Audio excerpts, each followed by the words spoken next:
श्री स्वामी समर्थ। नमस्कार मंडळी, स्वागत आहे तुमचे माझ्या यूट्यूब चॅनलवरती। आजचा दिवस तुम्हाला खूप छान सुखाचा आनंदाचा जाऊ हीच मी स्वामींच्या चरणी प्रार्थना करते आणि आज या नवीन व्हिडिओला सुरुवात करते।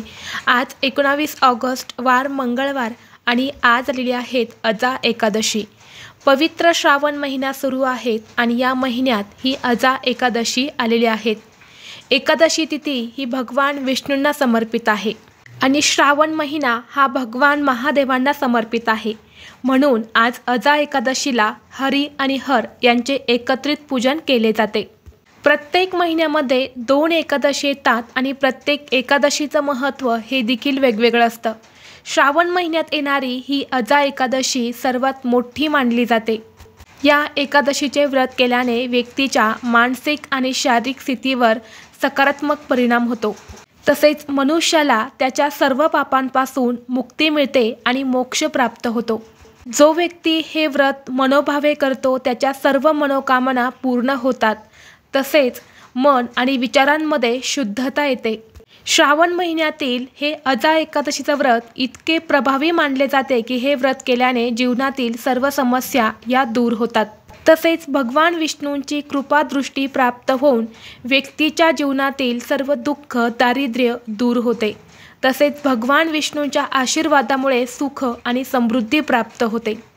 धार्मिक दृष्टीने हा दिवस अतिशय महत्त्वाचा असल्यामुळे या दिवशी व्रतासोबतच आणि भगवान विष्णूंच्या पूजेसोबतच काही प्रभावी उपायसुद्धा केले जातात।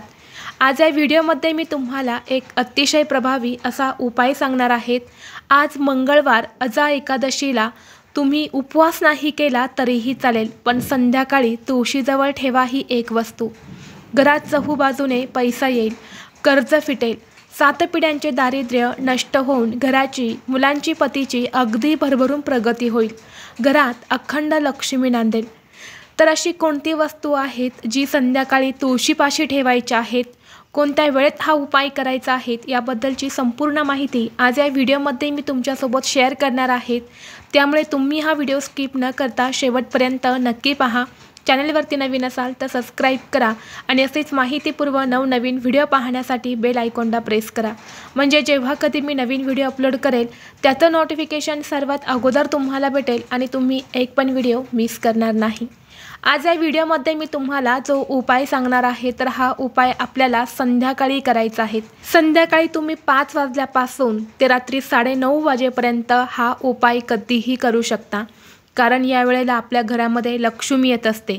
ही दिवे लागण्याची वेळ असते, त्यामुळे वातावरणामध्ये सकारात्मक लहरी या खूप जास्त प्रमाणामध्ये सक्रिय असतात आणि म्हणून या वेळेमध्ये आपण हा उपाय जर केला तर या उपायाचा आपल्याला खूप अधिक पटीने फळ प्राप्त होईल। संध्याकाळी हा उपाय करण्यापूर्वी तुम्हाला आज दिवसभरामध्ये एक खूप महत्त्वाची गोष्ट करायची आहे, म्हणजे एक प्रभावी असा उपाय करायचा आहे।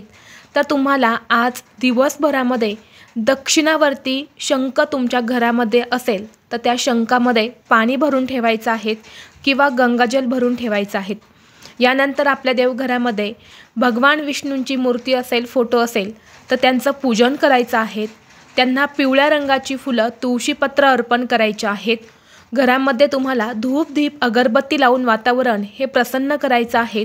ओम नमो भगवते वासुदेवाय नमः या मंत्राचा जप करायचा आहे आणि यानंतर संध्याकाळी तुम्हाला 5 वाजल्यानंतर तुम्ही जे शंखामध्ये पाणी भरून ठेवलं होतं किंवा गंगाजल भरून ठेवलं होतं तर ते घेऊन तुम्हाला तुमच्या घरामध्ये शिंपडायचं आहे।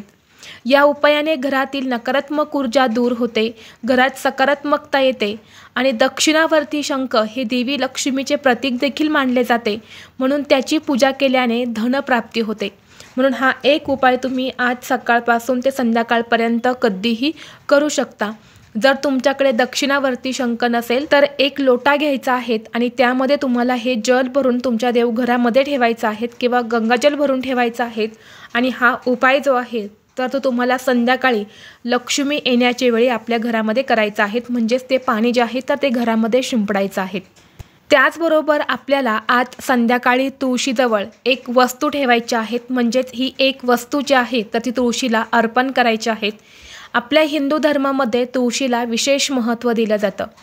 एकादशीचं व्रत हे तुळशीच्या पूजनाशिवाय पूर्ण देखील होत नाही असे आपल्या पुराणामध्ये म्हटले आहेत आणि म्हणून या दिवशी जो पण व्यक्ती व्रत करतो तो तुळशीची पूजा ही आवर्जून करत असतो। तुळशीच्या पानांशिवाय भगवान विष्णूंची पूजा देखील पूर्ण होत नाही। जर आपल्या घरामध्ये तुळस असेल तर घरामध्ये अखंड लक्ष्मी वास करत असते। तसेच आपल्या कुटुंबावर कधीही वाईट संकट, विघ्न हे देखील येत नाही। ज्या घरामध्ये तुळस असते तर त्या घराची भरभरून प्रगती होत असते। आणि विशेष तिथीवरती आपण या तुळशी संबंधित काही उपाय जर केले तर ते खूप प्रभावी ठरत असतात। आणि म्हणून आपल्याला धनप्राप्तीसाठी आणि लक्ष्मी प्राप्तीसाठी हा उपाय जो आहे तर तो करायचा आहे। जर तुमच्या घरामध्ये सतत पैशांची कमतरता राहत असेल, आर्थिक स्थिती तुमची मजबूत नसेल, कष्ट आणि मेहनत करूनही तुमच्या कष्टाला आणि मेहनतीला यश मिळत नसेल, हवा तसा पैसा तुमच्या घरामध्ये येत नसेल किंवा पैसा आला तर तो काही ना काही कारणाने घरातून निघून जात असेल, सतत तुम्हाला इतरांकडून उसने पैसे घेण्याची वेळ येत असेल किंवा कर्ज घेण्याची वेळ येत असेल तर हा उपाय तुम्ही आज अजा एकादशीला नक्की करा। तर तुम्हाला हा उपाय करण्यासाठी एक मातीची पंती घ्यायची आहेत, त्यामुळे दुहेरी कापसाची वात लावायची आहेत आणि शुद्ध गाईचं तूप घालायचं आहे। पहा, तुम्हाला शुद्ध गाईचं तूपच घालायचं आहे, कारण तुपाचा वास हा देवी लक्ष्मीला अत्यंत प्रिय आहे आणि तुळशीला देखील माता लक्ष्मीचं रूप मानलं जातं, म्हणून दिव्यामध्ये तूपच घालायचं आहे। यानंतर तुम्हाला त्या दिव्यामध्ये 2 अखंड फुलाच्या लवंगा टाकायच्या आहेत आणि अगदी चिमूटभर हळद टाकायच्या आहेत। यानंतर हा दिवा एका प्लेटमध्ये ठेवून तुम्हाला तुळशीपाशी लावायचा आहे। दिवा तसाच जमिनीवरती लावू नका, एखादी प्लेट खाली ठेवा किंवा तांदळाचा आसन द्या आणि त्यावरती हा दिवा जो आहे तर ठेवून तुम्हाला तुळशीपाशी लावायचा आहे। आणि तिथे बसून तुम्हाला 1 वेळा श्रीसूक्तमचं आणि 1 वेळा व्यंकटेश स्तोत्रमचं पठण करायचं आहे। दोन्ही हात जोडून तुमच्या घरामध्ये नेहमी अखंड लक्ष्मी वास करावी, प्राप्तदायी लक्ष्मी ही घरामध्ये स्थिर राहावी यासाठी मनोभावे प्रार्थना करायची आहेत। कारण बघा, तुळशीला भगवान विष्णूंचे आवडते मानले जाते आणि आज एकादशीच्या दिवशी तुळशीपाशी तुपाचा दिवा लावल्याने साक्षात देवी लक्ष्मी प्रसन्न होते। हा उपाय केल्याने घरात कधीही पैशांची कमतरता ही राहत नाही आणि आर्थिक स्थिती ही मजबूत होते। म्हणून हा एक छोटासा उपाय जो आहे तर तुम्हाला आवर्जून करायचा आहे। त्याचबरोबर भगवान विष्णू पिंपळाच्या झाडात निवास करतात असे मानले जाते आणि अशा परिस्थितीमध्ये आज एकादशीच्या दिवशी रात्री पिंपळाच्या झाडाखाली मोहरीच्या तेलाचा दिवा लावावा आणि त्या वृक्षाला 11 प्रदक्षिणा कराव्या। पिंपळाच्या झाडाला प्रदक्षिणा करत असताना ओम नमो भगवते वासुदेवाय नमः या मंत्राचा जप करावा। हा उपाय जर तुम्ही केला तर पितृदोष, शनिदोष या दोन्हीपासून मुक्तता मिळते आणि धनाच्या नवीन प्रवाहाचे मार्ग उघडतात, म्हणजेच घरात पैसे येण्याचे सर्व मार्ग हे मोकळे होतात।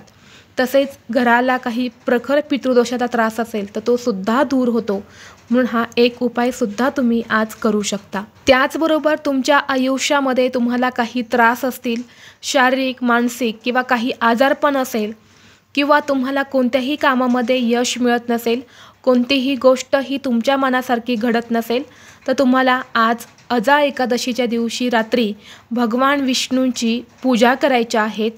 भगवान विष्णूंना केसर मिसळलेल्या दुधाचा अभिषेक करायचा आहे। अभिषेक केल्यानंतर भगवान विष्णूंना तुळशीची पाने आणि पिवळी फुलं अर्पण करा। हा उपाय केल्याने जीवनात सुख, शांती आणि समृद्धी येत असते।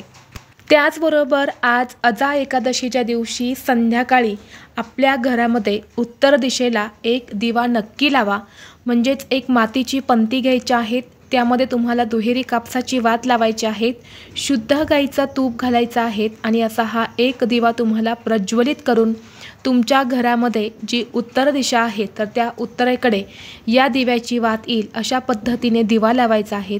उत्तर दिशा ही माता लक्ष्मी आणि भगवान कुबेरांची दिशा मानली जाते। मंगळवार हा आपल्या कुलदेवीला समर्पित असणारा दिवस आहे, माता लक्ष्मीला समर्पित असणारा दिवस आहे।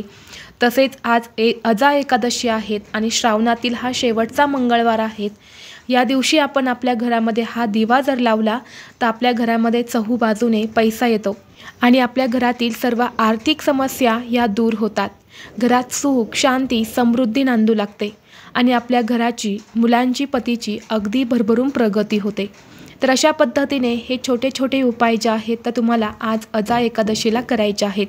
व्हिडिओ तुम्हाला आवडला तर लाईक करा, चॅनलवरती नवीन असाल तर सबस्क्राईब करा आणि हा व्हिडिओ आपल्या मित्रपरिवारासोबत जास्तीत जास्त शेअर करा।